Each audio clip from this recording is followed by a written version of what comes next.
안녕하세요. 와류기 공부 66강 시작하도록 하겠습니다.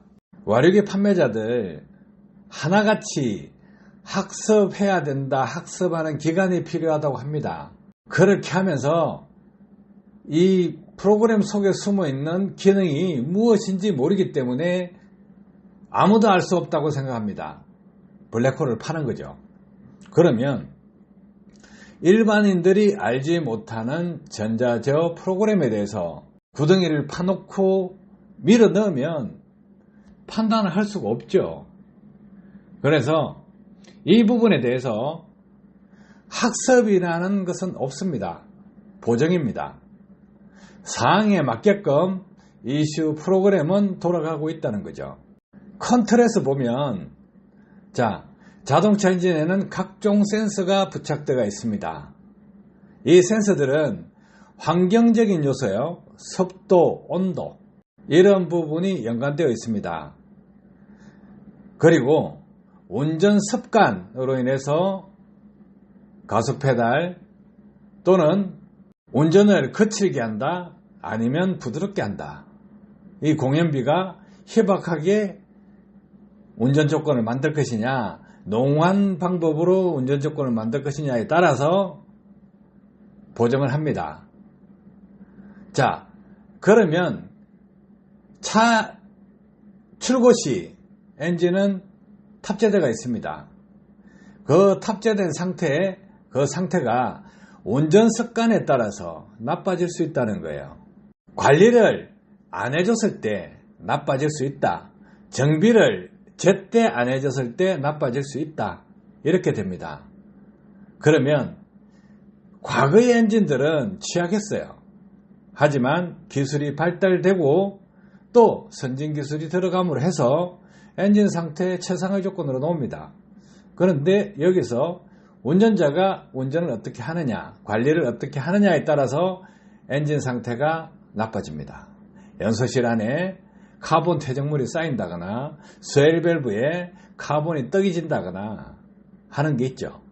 EGR로 인해서 배기가스 재순환을 하고 그 속에 포함된 카본, 그리고 엔진에서 나오는 남아가스가 카본과 합류했을 때 매니폴드 내부에 카본이 떡이 지게 됩니다. 그 카본 슬러지가 흡입구를 많이 막게 되죠.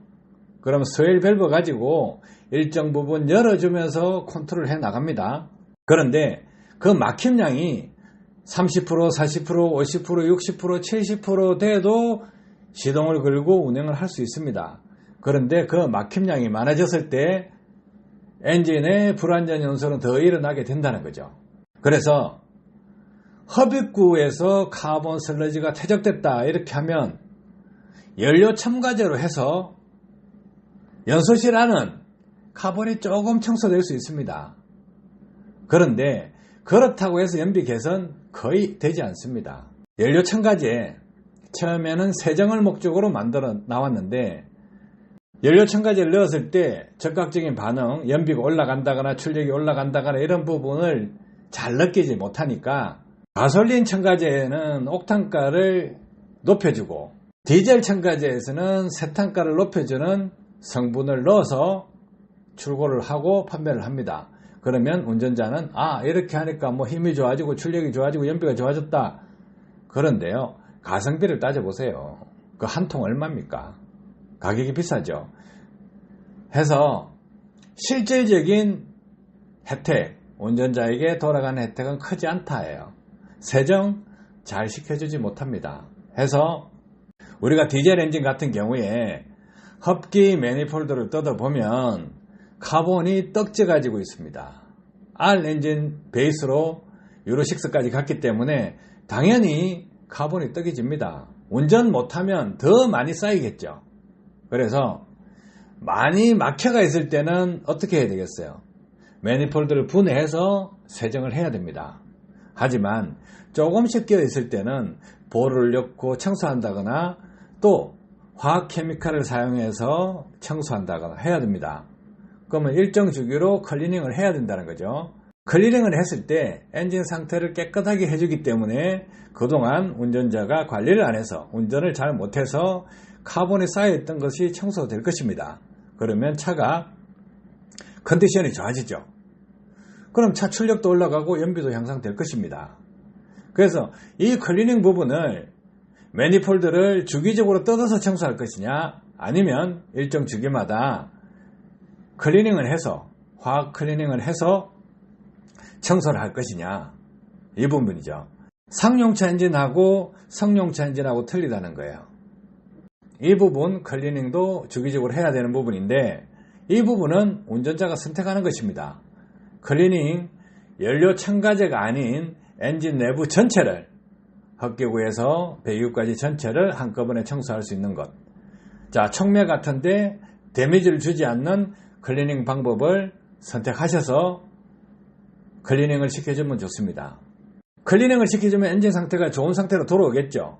그러면 좋은 상태에 있는 엔진에서 센서들이 센싱을 하고 그것을 ECU에 전달하게 됩니다. 하드웨어 변경을 하죠. 와리기를 장착한다거나 어떤 제품을 달았을 때, 뭐 전압안정기다 이런 것도 달았을 때, 자, 그런 모든 데이터들은 센서에서 집합이 됩니다. 센서에서 받은 각종 센서 값을 연산해서 ECU에서는 주행 출력이 높게, 주행 연비가 높게, 매연 발생량이 최소화되게끔 컨트롤을 해냅니다. 그런데 주행 연비는 학습을 하지 않습니다. 왜?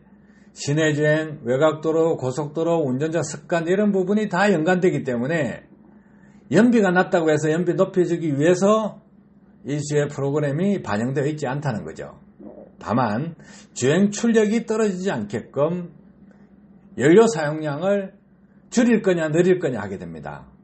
엔진 상태가 안 좋으면 주행 출력을 높여줘야 되니까 어떻게 해야 되겠어요? 연료를 더 분사하게 만듭니다. 그리고 매연이 나온다 하면 매연을 줄이기 위해서 연료 분사량을 줄이게 됩니다. 또 엔진 내부에 쌓여있는 데미지로 인해서 매연이 많이 나온다, 엔진 온도가 높다, 이렇게 하면 EGR을 통해서 배기가스 재순환을 시켜야 됩니다. 자, 여기서 하드웨어 변경 함부로 하는 건 아닙니다. 그래서 와류기를 판매하시는 분, 자연흡기 엔진인지 터보 엔진인지 구분해서 제품 디자인이 달라져야 된다는 거예요. ECU에서 어떻게 보정하느냐를 알아야 그 범위 내에서 해야 된다는 거예요. 자, 하드웨어 변경할 때 그 범위 내에서 해야 되는데 그걸 오버했다 하면 엔진 상태가 나빠질 수가 있고 주행 출력이 나오지 않을 수 있고 연비가 떨어질 수가 있고 매연 발생량이 증가할 수 있습니다. 해서 무작정 하드웨어를 변경한다, 와리기를 부착한다, 이건 아니라는 거예요. 그래서 ECU가 자동차 엔진마다 다 다르게 적용됩니다. 그래서 처음에 효과가 많이 났다, 그런데 나중에 효과가 없어진다 하면 센서 값에서 받은 신호 값을 ECU에서는 누적 데이터로 해서 보정을 하기 때문에 좋은 방향으로 갈 거냐 나쁜 방향으로 갈 거냐는 정해지게 됩니다. 자, 이 ECU 프로그램을 이해하게 되면, 자, 영향을 미치는 건 뭡니까? 환경적인 요소. 예를 들어서 날씨가 습도가 있고 온도가 좀 높다 하면 연비 잘 나옵니다. 센서 값이 괴롭히는 한다는 거예요. 운전 습관 좋으면 연비 높게 나옵니다. 그래서 이 부분을 보정을 합니다. 엔진이 상태가 안 좋았다 클리닝을 하면 엔진 상태가 좋은 쪽으로 변하죠. 그러면 좋은 상태, 그 상태로 센싱이 돼서 ECU에 전달합니다. 하드웨어 변경을 했다, 이 부분이 하드웨어 변경을 했을 때 ECU에 신호값이 변화돼서 들어가는데 ECU에서 허용하는 범위 내에서만 써야 된다는 거예요. 오버됐다 하면 어떻게 되겠어요? 역효과가 날 수가 있습니다. 그래서 하드웨어 변경 이 부분도 고려해서 하셔야 되고, 또 TCU 자체도 ECU하고 TCU가 통신을 하고 실시간 업데이트를 하기 때문에 이 부분까지 고민을 하셔야 돼요. 연료절감기를 만든다. 또 와류기를 만든다. 전압안정기를 만든다. 이렇게 이제 하면 배터리 쪽에 영향을 미친다. 이렇게 보세요. 그럼 ECU는 기본적으로 전압 보정을 합니다. 전원선에서 전기 노이즈 상당히 많습니다. 그러면 피크 전압을 좀 잡아준다. 이렇게 하면 전체 전압은 떨어지게 됩니다. 전류량이 떨어지죠. 그러면 인젝터 듀티 타임, 연료 분사 양이 늘어나게 됩니다. 어떻게 되겠어요? 실제로 차에서는 ECU 연산을 해서 연료량을 측정을 하고 그 연료 분사량을 가지고 연비를 보여주게 됩니다. 그래서 전압 안전장치를 달았다, 배터리엠을 달았다 하면 트립상의 연비는 상당히 높게 나올 수 있는데 실제로는 연료 분사량이 많아집니다. 그러면 출력이 올라갔다, 연비가 올라갔다, 두 개를 다 잡을 수가 있죠. 그런데요, 실질적으로 주유를 해서 연비를 측정해보면, 한 달간 차계부를 적어서 해보면 전압안정기 달았다 달지 않았다 해서 큰 차이를 가져오느냐, 그것이 큰 차이를 가져오지 않는다는 것을 알게 됩니다. 자, 그래서 ECU를 알지 못하면 트립상의 연비 나타나는 것을 보고 맹신한다, 안 된다는 거예요. 또 자동차 메이커에서는 그렇게 순진하지가 않습니다. 차를 많이 팔아야 되잖아요. 그러면 가급적이면 타사보다 연비가 잘 표시되게끔 해야 된다는 거죠. 근데 여기서 법적으로 연비오차 일정 퍼센테이지 이내로 있어야 됩니다. 공인연비 테스트 룰에서는 오차율을 적게 하고, 실제로 차가 출고돼서 일반 소비자들이 느끼는 연비는 커야 되니까 운전 습관에 따라서 연비를 많이 보여주게 할 수가 있습니다. 실제 연비가 아니고 허상의 연비를 많이 보여줄 수 있다는 거죠. 이런 것까지 들어가 있습니다. 해서 연료절감기를 테스트할 때 가장 문제가 무엇이냐, 스스로 연료절감기 효과 있다고 빠져드는 것입니다. 냉철하게. 자동차 메이커에서 연간 1% 올리기도 힘들다 그러면 1%, 2%가 크구나 하는 것을 아셔야 돼요. 그리고 매연 발생량을 줄여야 된다, 주행 출력을 높여야 된다, 주행 연비를 높여야 된다, 이렇게 하면 하드웨어 변경도 ECU 프로그램을 알아야 되고, 자, 환경적인 요소, 운전 습관, 엔진 클리닝, 이런 모든 복합적인 조건에서 센서 값이 추출되기 때문에 이 센서 값을 어떻게 하면 좋게 만들어 줄 거냐예요. 각종 센서 값이 좋게 나올 수 있으려면 하드웨어 변경, 클리닝, 환경요소, 운전습관 모두 갖춰야 됩니다. 그 다음에 출력이 어떻다, 연비가 어떻다, 매연이 어떻다 이야기를 할 수 있는 거예요. 근데 지금 현재 와류기 업체들 냉정하게 보세요. 와류기 달아놓고 학습합니다.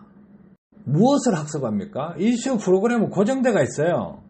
모든 상황에 따라서, 변수에 따라서 ECU가 에러로 만들어낼 거냐, 한계 영역 범위 안에 있으면 에러가 아닌 정상 운행 방식으로 할 거냐예요. 판단하는 프로그램도 다 들어가 있습니다. 해서 운전 습관이 좋으면 린한 상태로 가고, 운전 습관이 나쁘면 농후한 연소 쪽으로 갑니다. 자, 농후한 연소로 갈 거냐, 희박한 연소로 갈 거냐, 그 균형점에서 어떤 쪽으로 갈 거냐예요. 환경적인 요소, 운전 습관, 엔진 상태에 따라서 달라지게 됩니다. 자, 운전 습관 제일 중요합니다. 그런데 하드웨어 변경을 하겠다 하면 어떻게 변경할 거냐 이거예요.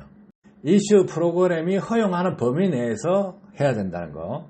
또 운전자가 운전 습관을 어떻게 하느냐에 따라서 엔진 상태가 좋아지기도 하고 나빠지기도 합니다.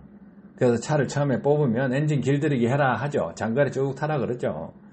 그래서 나름 길을 한 번 들이면 된다고 생각하시는데 차를 운행 시작부터 폐차할 때까지 자기가 가지고 있을 동안 계속 길들이기 운전을 해야 됩니다. 한순간에 길들여진다? 아니에요.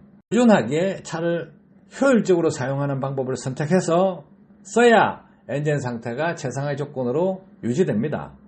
그래도 차 상태가 안 좋다, 엔진 상태에 오염물질이 좀 있다 싶으시면 주기적으로 클리닝을 하시는데, 연료 첨가제가 아니고 매니폴드에서 배기가까지 전체적으로 클리닝 할 수 있는 방법, 그 방법을 찾으시라는 거예요.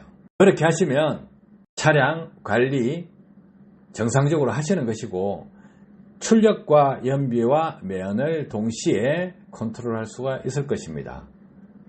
연료 절감기를 판매하시는 분들이 학습을 해야 된다 하면 이런 내용을 물어보세요. 이 정도라도 알고 학습해야 된다고 주장하는 것인지, 아니면 개뿔도 모르면서 학습 이야기하고 있는 것인지요. 자, 여기서 영향을 미치는 거, 운전 습관 봅시다. 와리그를 달았다, 운전 이렇게 해라 저렇게 해라 가르치죠. 그러면 센서 값에 변화를 주죠. 엔진 상태 변화가 되겠죠. 그러면 어떻게 되겠어요? 엔진 상태가 좋아지면 ECU는 주행 출력이 좋은 조건으로 가고, 그래서 연료 분사량을 줄이게 될 것이고, 연비가 높게 나올 것이고, 매연 발생량은 줄어들 것입니다. 그래서 운전 습관 좋아야 된다는 거예요. 엔진 상태를 순간적으로 좋게 만들겠다 하면 클리닝 해버리면 좋게 만들어집니다. 그러면 또 좋은 조건의 결과물이 나오겠죠. 하드웨어 변경, ECU 프로그램에서 허용하는 범위 내에서 건드려서 좋아지게 만들면 됩니다. 자, 이런 부분 ECU 프로그램을 모르는 상태에서 학습이라고 주장하는 사람 상당히 많습니다. 또 ECU 보정 프로그램을 모르면서 전압안전장치를 달았다, 연료 절감기를 달았다, 이렇게 하면 아니라는 거예요. 또 연료 라인에 연료 공급되는 그 속도, 양을 컨트롤해서 순간적으로 가속 페달을 확 밟았을 때 연료가 순간적으로 올라오지 못하게 만들어서 매연 발생량을 줄인다, 이런 기술도 있습니다. 운전 습관을 잡으시면 제일 좋고, 그 다음에 클리닝 하시고, 하드웨어 변경하실 때는 토크를 올릴 것이냐 출력을 올릴 것이냐, 안 그러면 토크와 출력을 동시에 잡을 수 있느냐, 하드웨어 변경, ECU 프로그램을 활용할 수 있는 공간, 그 공간을 넘어가지 않는 부분에서 찾으시면 좋은 결과로 이어집니다. 해서 센스에 영향을 미치지 않는 위치를 선택해야 되고, 또 센스에 영향을 미쳤을 때 ECU 프로그램에 역효과가 나지 않도록 설계를 해야 된다는 것입니다. 그래서 이런 모든 부분 감안하셔서 판단하시고, 와류기 판매자가 학습이라고 구덩이를 파서 집어 열라 그러면 들어가지 마시고 학습과 보정 분리해서 생각하시기 바랍니다. 도움 되셨길 바랍니다. 감사합니다.